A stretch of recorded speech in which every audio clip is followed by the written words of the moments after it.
ಇವಾಗ ನೀವು ನಾನು ನಿಮ್ಗೆ ಕೇಳ್ತೀನಿ, ಹರೀಶ್ ನಿನಗೆ ಏನು ತಿಂದರೆ ಸಂತೋಷ? ಏನೋ ಗೊತ್ತಿಲ್ಲ ಸರ್, ಒಟ್ಟಿನಲ್ಲಿ ಏನೋ ಏನೋ ಒಂದು ತಿನ್ಬೇಕು, ಸಂತೋಷ ಆಗಂತದ್ದು ಏನೋ ಒಂದು ಸಂತೋಷ. ಬಟ್ ಸಂತೋಷವಾಗ್ಬೇಕಾದ್ರೆ ಏನು ಅದು ಗೊತ್ತಿಲ್ಲ ಸರ್. ಅದು ಗೊತ್ತಿಲ್ಲ, ನಾನು ನಿಮ್ಮ ಹತ್ರ ಯಾಕೆ ಬರ್ತಿದ್ದೆ? ನೀವು ಕೊಡ್ತಾ ಇರಿ ಸರ್, ನಾನು ಒಂದೊಂದು ತಿಂದುಬಿಟ್ಟು ಸಂತೋಷ ಇದೆ ಇಲ್ಲ ಅಂತ ಹೇಳ್ತೀನಿ. ಹಂಗೆ ಇದೀವ ಕತೆ. ಅದು ಇದೇ ಥರ ನಡೀತಾ ಇದೆ ಆ್ಯಕ್ಚುಲಿ ಹೇಳ್ಬೇಕಂದ್ರೆ.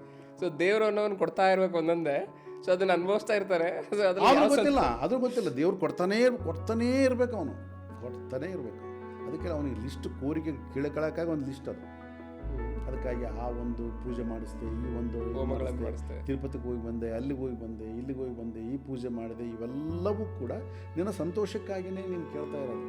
ಕೋರಿಕೆ ನಿನಗೆ ಎಲ್ಲೆಲ್ಲೂ ಕೂಡ ಎಳ್ಳು ಕಾಳಷ್ಟು ಕೂಡ ದೇವರ ಬಗ್ಗೆ ಕಾಳಜಿ ಆಗಿರ್ಬೋದು, ಭಯ ಭಕ್ತಿ ಏನೇನೂ ಇಲ್ಲ.